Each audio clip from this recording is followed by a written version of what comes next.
Vamos a comenzar nuestra reunión especial de incorporación a la Academia Argentina de la Historia como miembro de número del profesor Ricardo Julio de Tito. Va a presentar al orador nuestro presidente, Magíster Roberto Azari. Bueno, antes de empezar vamos a hacer lo que sugiero que hagan todos, que es silenciar los celulares. Bueno, buenas tardes a todos, bienvenidos.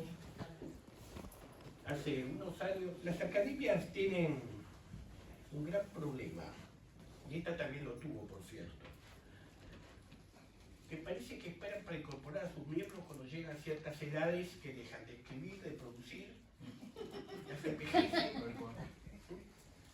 y a veces ni pueden venir a las reuniones porque están todos enclenques. Yo estoy en camino de eso, por eso ya me entiendo, ya estoy preparando mi repliegue, pero siempre hay excepciones. Ahí tenemos un señor que tiene unos cuantos años más que yo, que está por cumplir 90 y sin embargo se viene desde Concepción del Uruguay para acá. 91. Pero son casos excepcionales. 91. Y no hace mucho tiempo dije, acá hay que hacer algo porque esto se muere. Y entonces empecé a ver el panorama. Nosotros no nos conocíamos personalmente con Ricardo. No nos conocíamos, simplemente estuve viendo trayectorias. Lo mismo pasa con el que vamos a incorporar dentro de un rato, ¿no? Estuve viendo trayectorias, donde además las academias tienen que, y esto sí, le había empezado a corregir, la idea de que tienen que ser lugares donde piensen todo lo mismo, la tribu. Entonces, esta tendencia, todo el mundo ahí, el resto, que no, pero mirá que ese es un hombre, no, bueno, piensa como nosotros, bueno, ¿qué es una academia? ¿Dónde está la discusión intelectual, el debate, la enriquecer? Es un defecto que estamos viendo en estos tiempos, ¿no? De que parece que nadie quiere hablar con el que piensa distinto, y bueno, vamos a tratar de corregirlo. Ahí llegan dos miembros de número, así que bueno, ya, no somos ingleses, evidentemente, pero bueno, está diciendo. Y así que debo decir, y eso sí me lo atribuyo, empecé a buscar 5, 6, 7 nombres, así invitarlos a incorporarse a la academia, y varios me aceptaron incorporarse. Después tengo que hacer una gestión con uno que no sabemos, soy tranquilo, que ya lo con. Y así que lo hemos conocido, y bueno, yo tengo la satisfacción de presentarlo, nos va a enriquecer. Estoy impactado, yo me envanecía de que había escrito 11, 12 libros, pero hoy me ha escrito 20, así que ya ni los quiero leer, así que me gana, ya no tengo tiempo de empatarme. Puedo hacer 2 o 3 más, pero ya no me da para llegar a 20, así que bueno, ya me supera. Pero creo que Rosendo le gana, dice que tiene 40. No sé, El Príncipe de Lampedusa tenía un solo libro y tuvo impacto, ¿no? Pero bueno, a uno se escribe el gran libro, o sea, es una gran producción. Y tiene libros muy interesantes. He estado antes de entregárselos a la biblioteca de la academia, leyendo que Héctor Elvina, Los pioneros de la industria, y bueno, el magnífico Yo Sarmiento, que para los que tenemos adhesión desde chicos a esa figura, yo cada vez que voy a San Juan, por cualquier cosa, siempre hago un rato para ir a la casa de Sarmiento. Me parece que si no paso por la casa de Sarmiento, no he estado en San Juan. Ese hombre, esa frase maravillosa cuando dice que ha escrito algo más o menos bueno, entre tanto, eso, y explica su vida. Entre tanto mediocre. He escrito algo bueno entre tanto mediocre. Cuando dice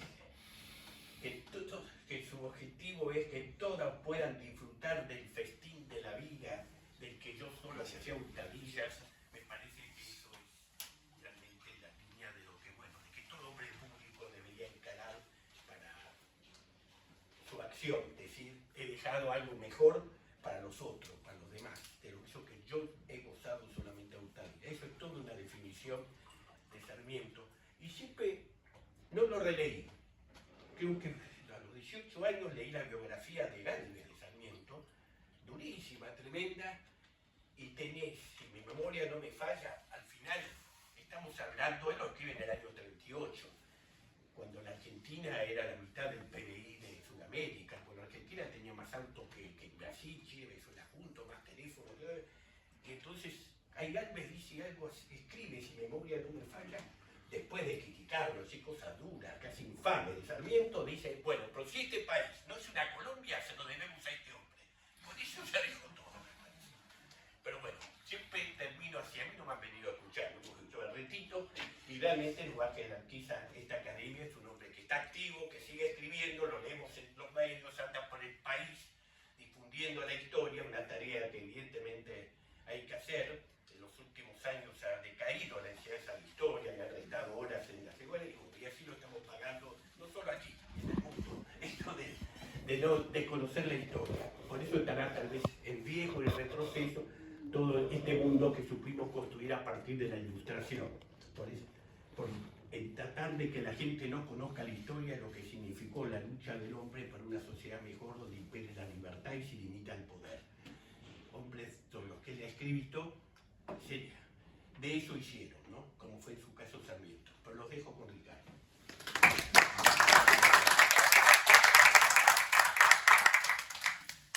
Muchas gracias, Roberto. Hoy para mí es un día muy especial. Se imaginarán que hace varios días que estoy un poco inquieto, inmovilizado, con el evento en sí y con el tema que elegí, porque es un poco ambicioso, digamos, de mi parte, en tan por tiempo destinado para esto, poder presentarles a ustedes nada menos que 50 o 60 años de historia de todo un continente. Esto empezó con algo que yo le acerqué a Roberto hace unos 2 o 3 años, que es este simple manuscrito, que todavía no está editado, pero que fue presentado en ambientes académicos, en la Universidad de San Juan, en escuelas de profesorado secundario, que es tesis sobre la unidad y combinación de los desarrollos desiguales entre las revoluciones de independencia de América. ¿Sí? O sea, el periodo, como se indica en la carátula, de 1770, inicios de la Revolución Norteamericana, a 1830, que podemos decir que es cuando culmina el proceso después de Ayacucho, y la guerra con el Brasil, conflictos en Centroamérica, en la fundación, bueno, una serie de eventos que terminan por dar forma en 1830, por ejemplo. Y para que lo anoten desde el principio, yo caracterizo este proceso como el proceso más revolucionario que tuvo la historia de la humanidad en el plano social y político. O sea que, digamos, como para empezar a apostar fuerte, no se registra en la historia social y política de la humanidad un continente entero que dejó de ser colonia en 50 años. Desde 1776, con la independencia de Estados Unidos, hasta 1825, 1826, inmediatamente después de Ayacucho, se forma Bolivia, Uruguay, ¿no? Prácticamente al instante. O sea, tenemos 20 países de polo a polo y rodeado por los 2 más importantes océanos del mundo que conquistan su independencia como naciones. Y hay que apuntar desde el principio que África, este mismo proceso, África o Asia, lo vivieron más de 100 años después de la Segunda Guerra Mundial. La India, Lumumba, que ahora se puso de moda, reapareció en 1960 en el Mundial de Fútbol. Como dato, ¿cuándo tuvo su primer constitución igualitaria Sudáfrica? En la década del 90. En 1994, si no recuerdo mal la fecha, con Mandela. Y nosotros estamos hablando de que ese mismo proceso de descolonización, América lo vivió en el caso de Sudáfrica, que es un país muy importante, desde el punto de vista geopolítico y económico, 170 años antes. Entonces, la gran novedad en el mundo del siglo es la América independiente. Y Y entonces a mí me parece que tenemos que cambiar algunos parámetros en los que lamentablemente hemos sido, digamos lamentablemente no, pero hemos sido educados en ellos, y entonces me voy a permitir un pequeño juego de inicio. Voy a decir palabras y les voy a pedir que no me contesten en voz alta, pero que asocien la palabra que yo digo con algo. ¿Sí? Imperio. ¿Cuál es lo primero que se les ocurre cuando uno dice la palabra imperio? Pirámide. Escritura o jeroglíficos o inicio de la escritura. Ciudad antigua. Piensen, alguna ciudad antigua. Revolución. ¿Con qué lo asocian de inmediato? Ciudad sobre el agua. Bueno, me voy a permitir adelantarme a... Porque esta encuesta la he hecho en otros ámbitos y hasta ahora no me ha fallado. Prácticamente todo el mundo piensa en Imperio Romano, Imperio de Alejandro, Imperio Persa, pirámides, Egipto de cajón, la escritura, los fenicios, Babilonia, ¿no? La piedra de Rosetta. Ciudad antigua, también Babilonia, o Atenas, o Roma, o Tebas. Revolución, francesa o rusa. ¿Sí? Ciudad sobre el agua, Venecia. Como verán, no hay una sola respuesta de América. Es toda europea y del Mediterráneo. ¿Por qué? Porque tenemos esa asociación. Imperio. El imperio más extenso del mundo fue el Inca. 3 millones de kilómetros cuadrados y 20 millones de habitantes. Pirámides. Tenochtitlán, Chichén Itzá. Son pirámides truncas, pero pirámides al fin. La escritura, los jeroglíficos, ¿no contemplan los códices mayas y egipcios que son formidables? Las ciudades antiguas, por supuesto, ni siquiera se las conoce. Acaral, Acaramul, Atikal.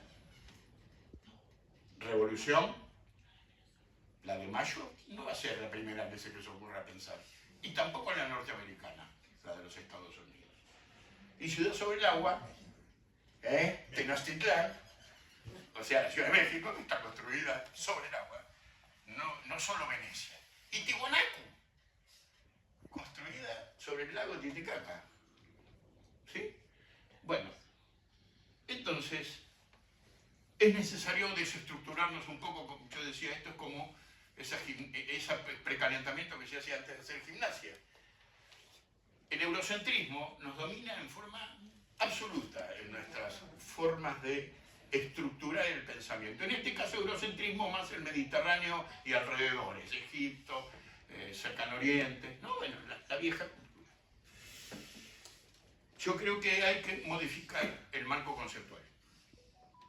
Y que no, por el hecho de que planteemos de que América tiene una excepcionalidad, aunque tiene una excepcionalidad, hasta el año 1500 fue un continente autárquico, o sea, sin relación con el resto del mundo, digamos, cuando el resto del mundo sí tenía relación entre sí, Eurasia y el norte de África estaban en contacto y que tenemos que atender a este proceso al que yo hago referencia de 50 o 60 años como la etapa más revolucionaria de la historia de la humanidad, atendiendo a que es indispensable, si queremos plantearnos desafíos hacia la América próxima, entender en qué continente vivimos. O sea, y no se ama lo que no se conoce. Y realmente muy poco sabemos de la Revolución Norteamericana, muy poco aún hoy forma parte de los, aunque ha habido avances, de las currículas escolares, la vida pre-europea, ¿no? Y hay muchos libros de historia que arrancan con la llegada de Colón, increíblemente. Y ahí hacen referencia a que había gente que vivía aquí. Y entonces mencionan al pasar el Imperio Azteca, aparece algo de los mayas, y en nuestro caso un poquito más de los incas, porque tenemos cercanía geográfica. ¿Están de acuerdo con esto? Bueno, es un verdadero problema. No podemos plantearnos desafíos hacia el futuro si no conocemos el pasado. Y en esto, la historiografía, tiene una tarea, que es problematizar, generar problemas, digamos, hacer preguntas y que la gente se haga preguntas. Entonces,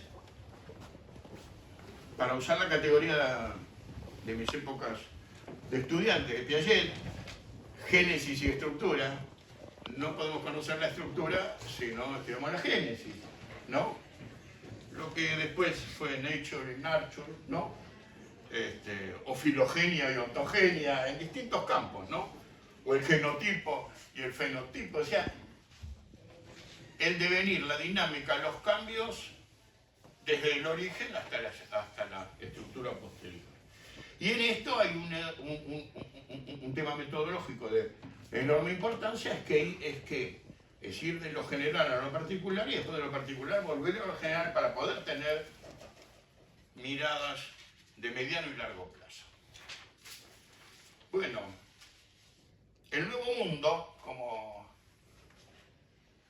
efectivamente lo fue, es un crisol único. Y debemos tenerlo presente en ese carácter. Es el polo más mixturado de la Tierra. Y fue en este proceso de autarquía previa a 1500 y migraciones europeas y luego migraciones forzadas africanas y migraciones de todo el mundo, porque también han venido muchos soviéticos, el polo más dinámico y más cosmopolita y estoy hablando desde Canadá hasta Tierra del Fuego, ¿sí? O sea, en todo el continente. Y esa mixtura tan rica estuvo contra lo que se suele decir de que la era colonial fue un periodo calmo, ¿no? La larga siesta colonial, dicen. Fue un periodo con enormes tensiones, conflictos, luchas inestables, conmociones políticas, que la mayoría de ellas han quedado como inadvertidas en la memoria colectiva. Sabemos de Tupac Amaru. Los brasileños saben mucho de Tiradentes, el levantamiento, proyecto republicano previo a pero vamos a encontrar ahora algunas sorpresas. Entonces, ¿por qué planteo esto de la mixtura? Porque América reunió tres contingentes sociales de millones y millones de personas, entre orígenes, migrantes europeos básicamente, y esclavos traídos forzosamente, cerca de 15 millones, de los cuales 3 o 4 millones murieron en el camino, ¿sí? Pero estamos hablando, ahora que está tan en boga el tema de la discusión, de la habilitación de gente negra, ¿no? Que está muy en discusión, y que lamentablemente tenemos también muchos episodios de racismo. Bien.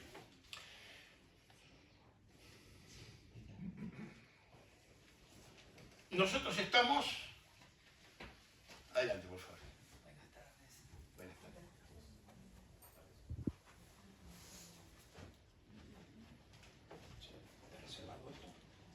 Si yo refiero a la edad contemporánea, normalmente la era de la revolución es, como lo plantea un historiador marxista muy reconocido en el mundo, Hobson, que empieza en 1789.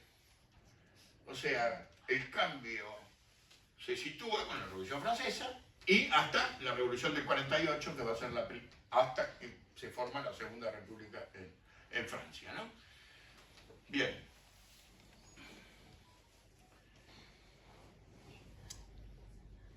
En la fundamentación, voy a tratar de evitarle las citas, traje muchas citas, pero lo haría muy engorroso, voy a seguir coloquialmente.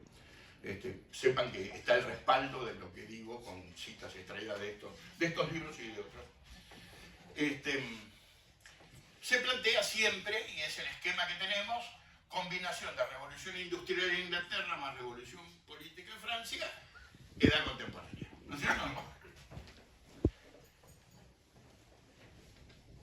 La discusión es dos revoluciones, la industrial, económica o digamos científica y tecnológica, y la política en Francia, o hay tres revoluciones, que es la revolución anticolonial. ¿Por qué no está en nuestro registro que un continente entero en 1770 ya daba señales inocultables de lo que iba a suceder en los siguientes 40 o 50 años? Y Hobsbawm, marxista, empieza por decir, el libro empieza así: el presente libro estudia la transformación del mundo entre 1789 y 1848 debido a lo que llamamos la doble revolución, la revolución francesa de 1789 y la contemporánea revolución industrial británica, francesa y británica. Estamos en el club francés, espero que nadie se enoje conmigo. No obstante, cuando un país cualquiera haya sufrido las repercusiones de la doble revolución de ese periodo, he procurado referirme a él, aunque sea ligeramente. Y después dice, un arreglo seguido, si su perspectiva es principalmente europea, el trabajo, o más concretamente franco-inglesa, es porque en dicho periodo el mundo, o al menos gran parte de él, se transformó en una base europea, o mejor dicho, franco-inglesa. Se supone que la mirada de una persona de izquierda debería tratar de correrse de ese eurocentrismo fanático o franco-inglesismo, que en todo caso dominó el mundo efectivamente hasta la Primera Guerra Mundial. Pero resulta que claramente, desde el año 1930, 1940 en adelante, hay una potencia hegemónica que no es europea.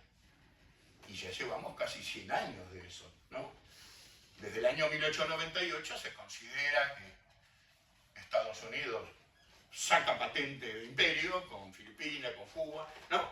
Y de ahí en adelante, sin duda, desde la Segunda Guerra Mundial, es indiscutiblemente, y está en América, no está en, o sea, no es franco-inglesa, es americana.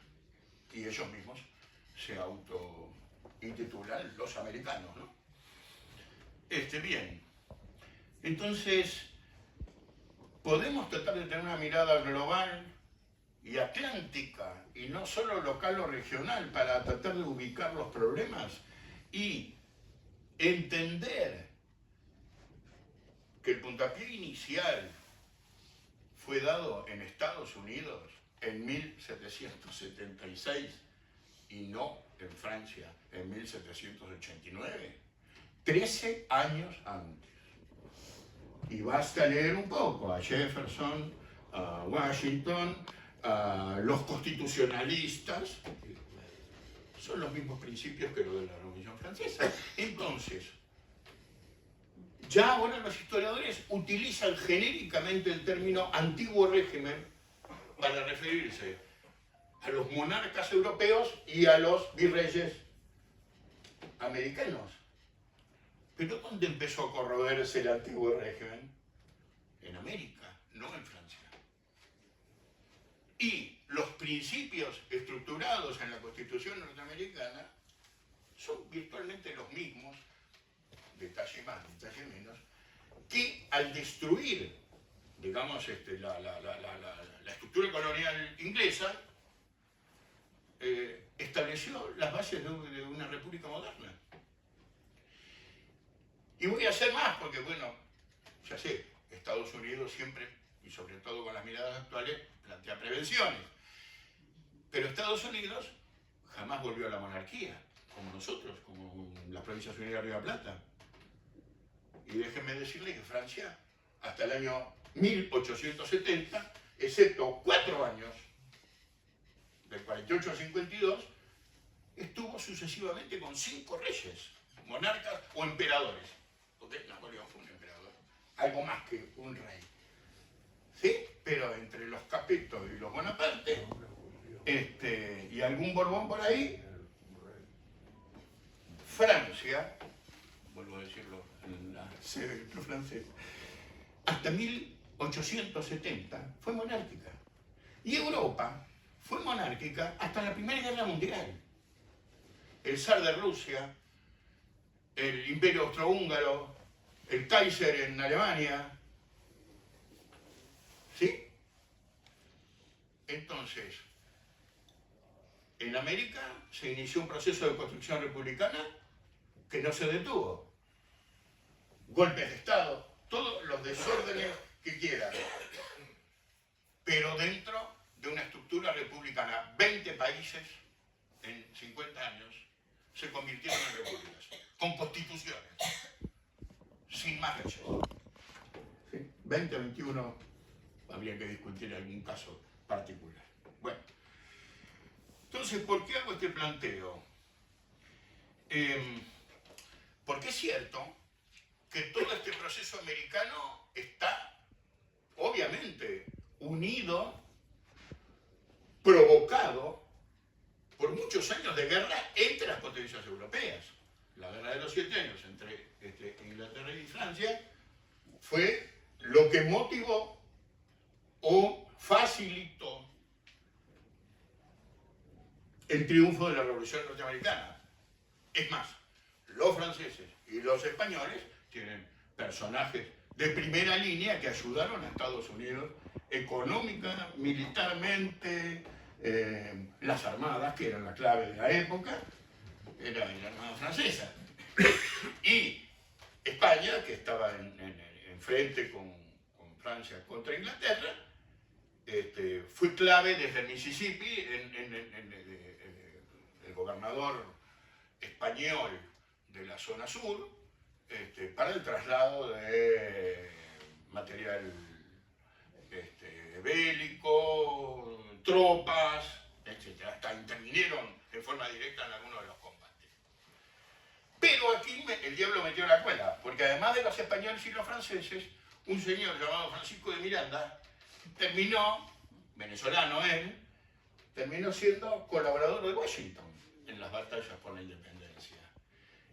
Después es el único americano que está actualmente, digamos, reconocido en la Revolución Francesa como uno de los personajes colaboradores de la Revolución Francesa. Pero antes participó de la Revolución Norteamericana, Miranda. O sea, fue un vehículo de contacto entre los revolucionarios norteamericanos y los latinoamericanos. Bien,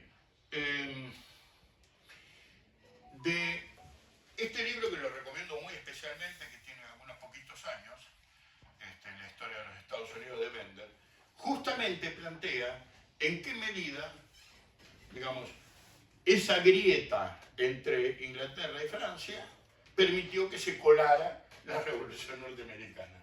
Y en qué medida también los valores que se plasmaron en la Constitución norteamericana son precursores de los que, digamos, van a dar lugar a la sucesión de constituciones que hubo en Francia, porque hubo 3 constituciones en menos de 6 años, ¿no?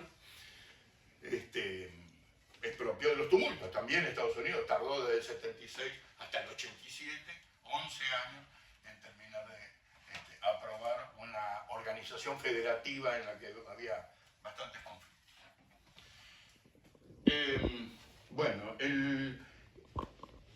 no me da tiempo para leer apuntes,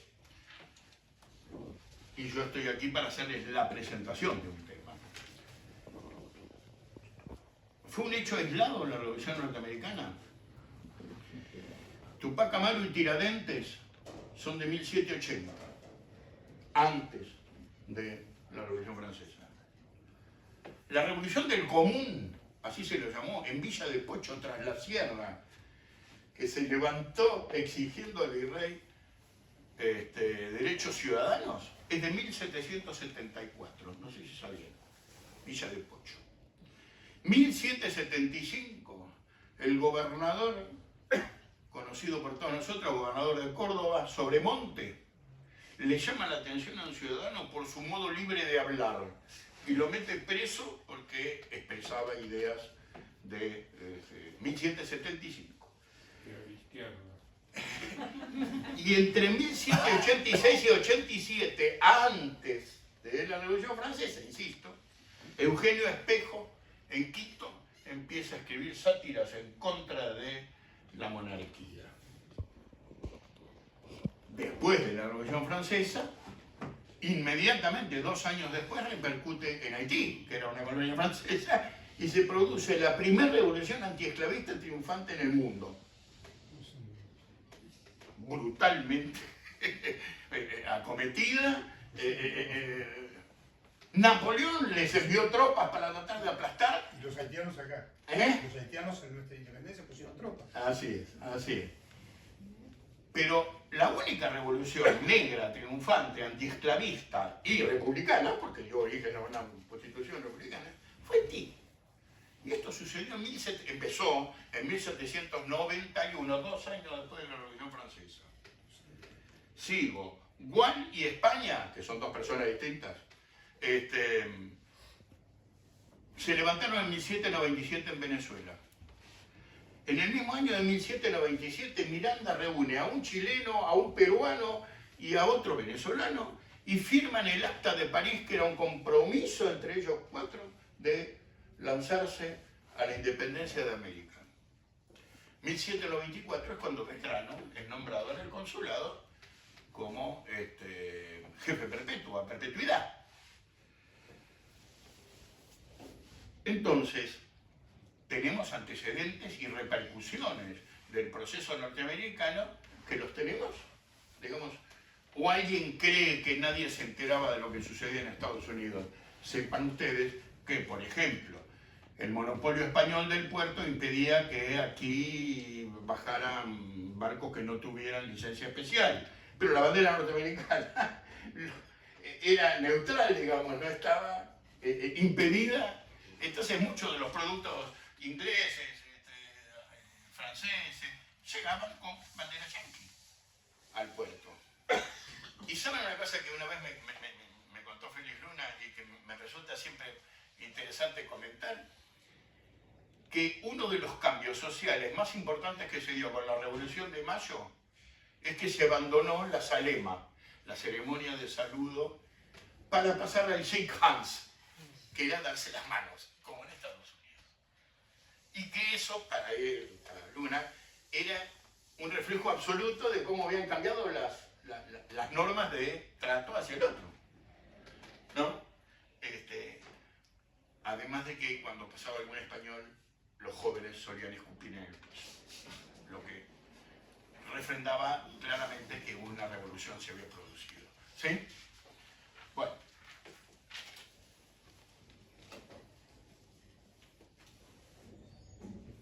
Este libro es de un autor brasileño que, como es ostensible, fija la entrada de Napoleón en la península ibérica como el año clave, que ninguno de nosotros pondría en duda que 1808 es un año fundamental para toda América, por la intromisión de Napoleón en Portugal y en España. Pero, ¿qué nos dice este autor? Es un libro muy... Yo tengo estas versiones en portugués, me costó un poco leerla, pero hace, como es común hacer, cronologías. ¿Cuándo empieza la cronología? En 1789. Curioso, porque es un autor brasileño. Pero ya no me llama mucho la atención, porque mi apreciado Tulio Alperitongui tiene una de las Biblias de los historiadores argentinos, Revolución y Guerra. ¿Sí? ¿Saben una cosa?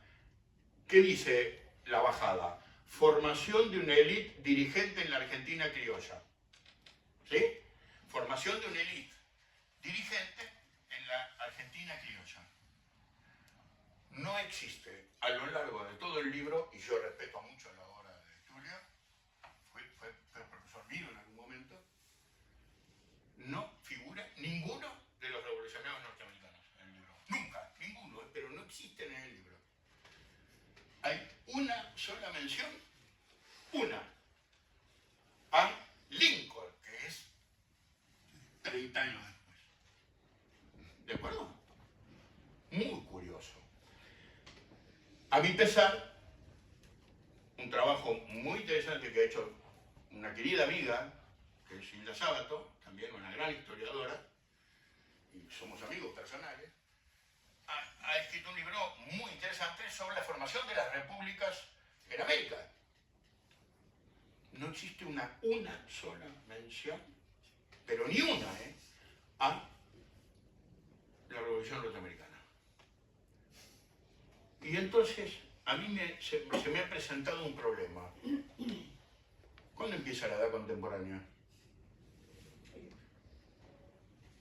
Ya sé que suena muy audaz lo que estoy diciendo, pero todos los libros coinciden, o por lo menos nosotros venimos con el clásico, 1453, caída de Constantinopla, empieza la edad moderna, 1789 con la Revolución Francesa empieza la edad contemporánea.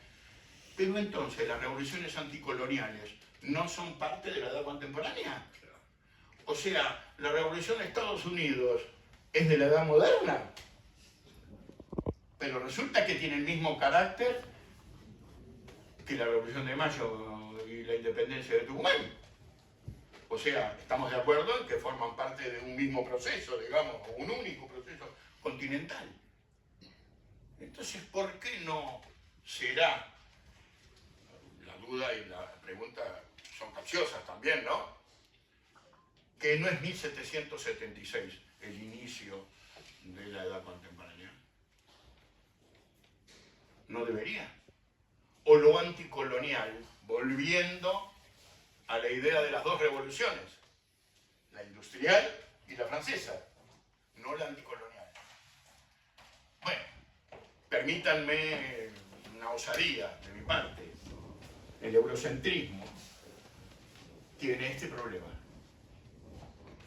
Borra de la historia un hecho colosal, que es la primera república que existió en el sentido moderno, ¿no? Con una constitución en el sentido moderno y con presidentes electos.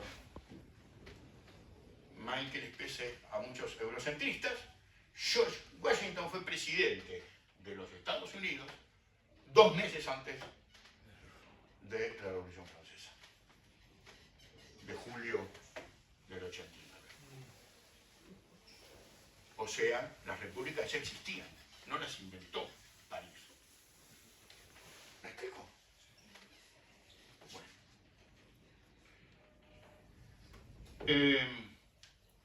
Asimismo, está el problema que viene de la mano de esta osadía que me atrevo a plantear.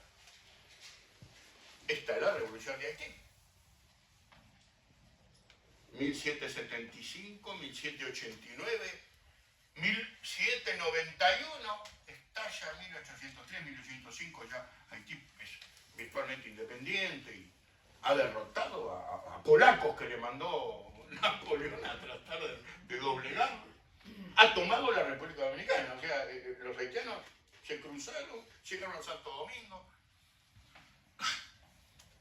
Lamentablemente lo pagaron carísimo. Son el país más pobre de América y estuvieron pagando la deuda por su revolución 80 años a Francia. Francia les cobró por haberles hecho una revolución. Bueno. Hablé antes de las mixturas entre negros o esclavos e hijos de esclavos, descendientes de esclavos, aborígenes y criollos. Todos sabemos el enorme mestizaje que hubo en toda América con estos 3 grandes contingentes. ¿Qué es lo que los une?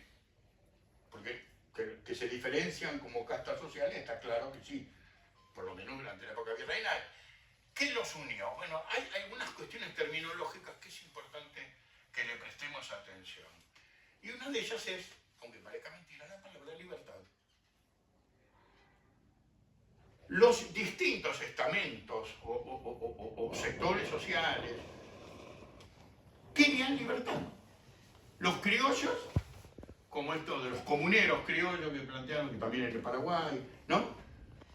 Derechos cívicos ante la monarquía. Los esclavos, si no podían huir en los palenques o quilombos, depende creando esas sociedades separadas de la civilización, llamémosle así, aunque en general tenían convenios o algún acuerdo, en México, por ejemplo, un caso famoso, querían ser libres. Los haitianos, en su revolución, la palabra es libertad. En Estados Unidos la palabra es libertad, acá la palabra es libertad. Aunque es polisémico, me explico, aunque todos le asignan distintos contenidos a eso. Y de ningún modo, libertad para todos es independencia. La dinámica del proceso los lleva a la independencia y, a su vez, eso no implica de ningún modo que la consecuencia necesaria sea república. Podría ser como lo fue en muchos de los principales personajes, por ejemplo, de nuestra Martín Belgrano, la monarquía constitucional al estilo inglés, ¿no? Digamos, no estaban casados con la idea de república. O Brasil. Brasil se independiza en 1822, el famoso Eufico, de yo me quedo, que dice, ¿no? El 9 de enero de 1822. Único caso en América que sigue siendo, que no es un Estado republicano. Único caso. En México hubo un intento de imperio con Iturbide, duró un año. O sea, la fuerza de la lucha por la libertad y por la independencia llevó necesariamente a la estructura republicana y constitucional. No había otro camino. Por ejemplo, ni en los escritos de San Martín ni de Belgrano hay, digamos, asociación directa a la idea de república, sí a la de libertad e independencia. Pero, al formar un gobierno independiente, no quedó más remedio que formar una república, tanto en Chile como en Perú. O sea, la dinámica de los acontecimientos llegó hacia eso. Bien.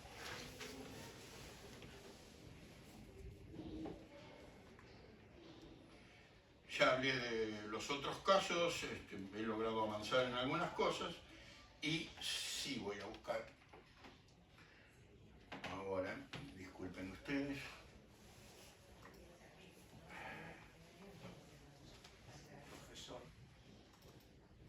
Profesor, ¿Estoy ya vencido en el tiempo? todavía no. Tienen 5 minutos. Redondeo, sí. Gracias. Bueno, entonces no lo voy a leer y lo voy a citar de él. Ustedes saben que Belgrano era un hombre erudito para su época, ¿no? San Martín también, en su biblioteca siempre se habla.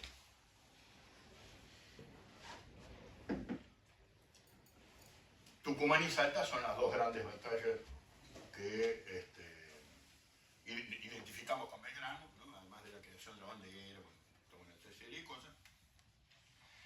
¿Saben qué hizo Belgrano antes de, digamos, ya en los últimos pasos? Buenas tardes. Gracias por acompañarnos.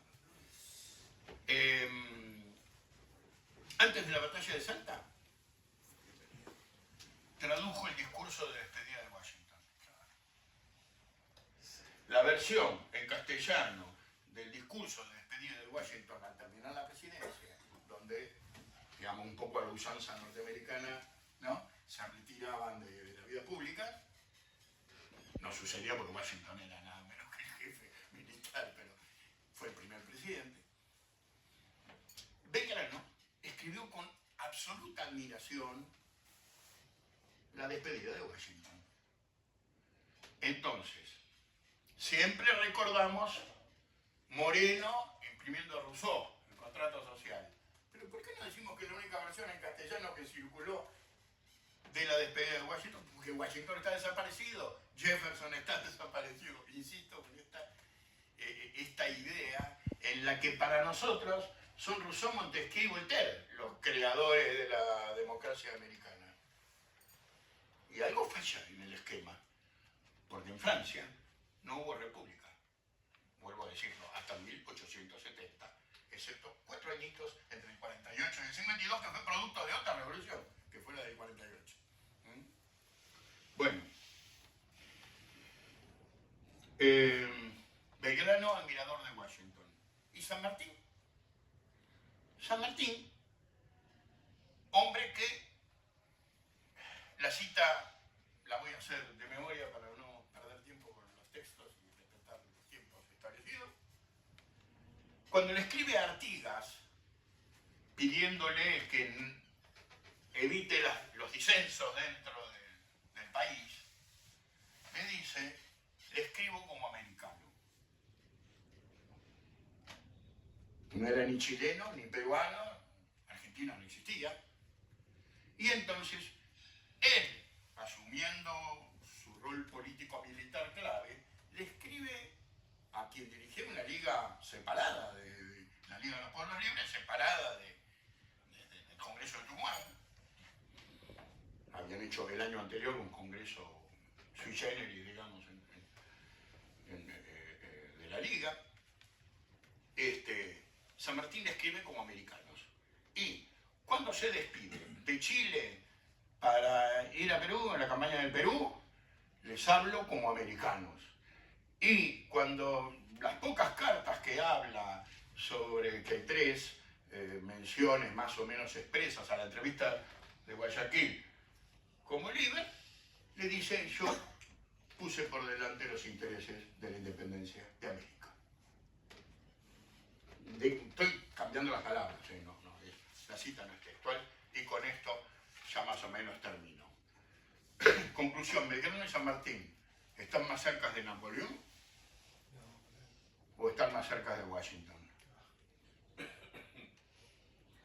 San Martín cruzó los Andes y Napoleón cruzó los Alpes. Muchas veces se hace ese parangón, ¿no? Pero San Martín hizo una campaña para la independencia de otras naciones, no para la conquista. Son contenidos ¿y por qué? Porque se situaba como americano, y por esa razón también fue una reunión de americanos, él lo dice en una de esas cartas que yo iba a citar, la que decidió trasladarse a América para dirigir el proceso revolucionario, todos lo sabemos, Bolívar, etc. Ya termino. El cóctel demográfico es único en América. Cuando llegaron los europeos, había entre 40 y 60 millones de aborígenes. Los datos son un poco difíciles. 15 millones, 1.200 idiomas agrupados en más de 120 familias lingüísticas. Eso es lo que había aquí, antes de 1500. Luego fueron traídos, además de los migrantes europeos que fueron llegando, como les dije antes, cerca de 15 millones de personas esclavizadas, y se calcula que hasta 1930 de Europa llegaron unas 60 millones de migrantes a América. ¿Saben cuántos habitantes hay en América más o menos actualmente? Somos 1.000 millones. Y la principal potencia del mundo está en este continente hace por lo menos 80 años.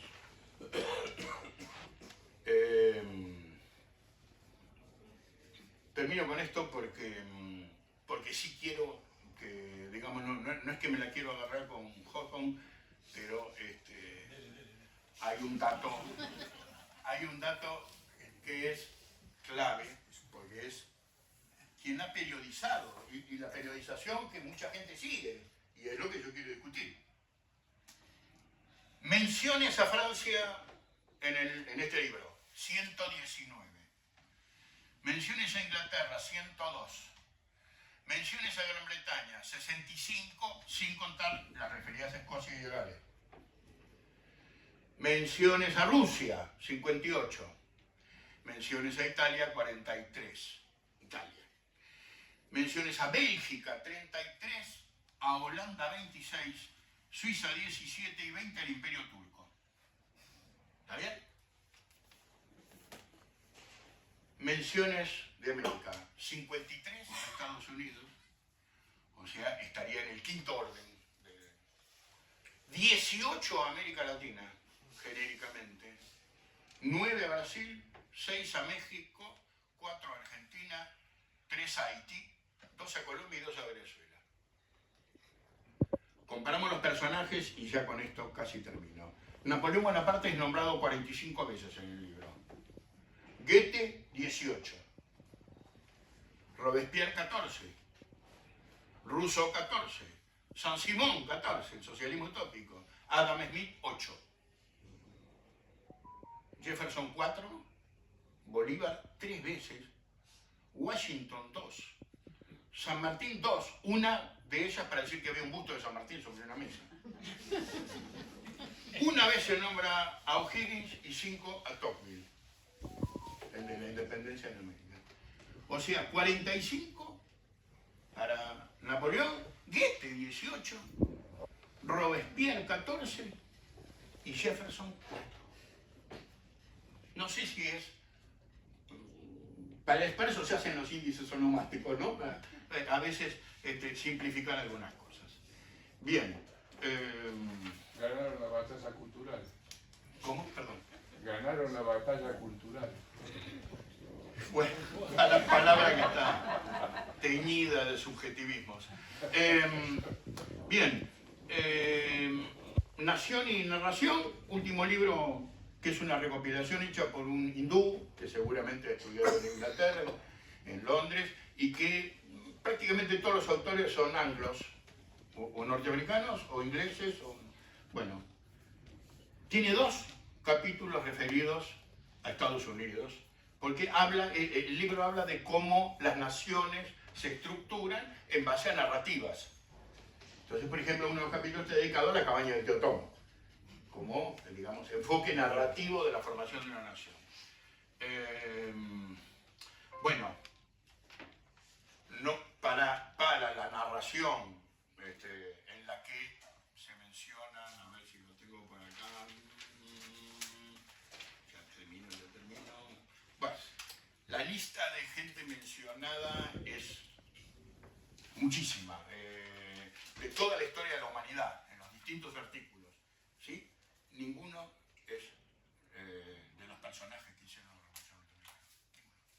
No hay uno solo que forme parte de una narrativa que obviamente Estados Unidos la tiene muy fuerte, como es por ejemplo la campaña del Lejano Oeste, ¿no? Bueno, ya estamos.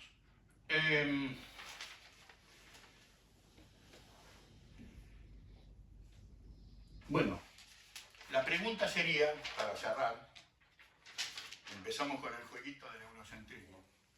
¿Por qué las revoluciones anticoloniales que liberaron e independizaron y crearon constituciones en todo un continente no están al mismo nivel que la revolución industrial y la revolución francesa? No es, en todo caso, incluso desde el punto de vista de la huella democrática del mundo, de la huella política y social, más profunda la huella americana que la propia, ahogada y malversada por Napoleón en la Revolución Francesa, en el sentido estricto, ¿no? Bueno, son el tema de mis tesis. Lo que les presenté es un libro que está en camino, y las tesis ya, hoy las volví a leer, porque a propósito, antes de, no quise leerlas para presentarles algo original, pero ya me sonaron antiguas, las escribí hace 2 años y ya creo que les tengo que hacer algunos ajustes importantes, pero igual fueron, digamos, como el inicio de todo esto. Les agradezco muchísimo.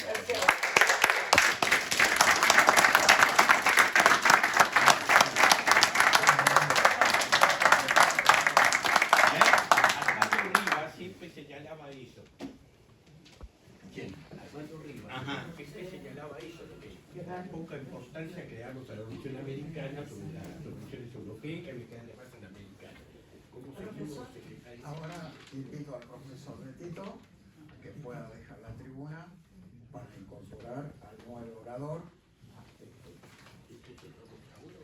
Ahora le entregamos luego el equipo más tarde. Napoleón no estaba casado con una haitiana o Josefina de Beauharnais, no era nacida en una isla de Martinica. Martinica. Yo sé, ahí está. Bueno, apago mis cosas y me retiro. No, me pasó.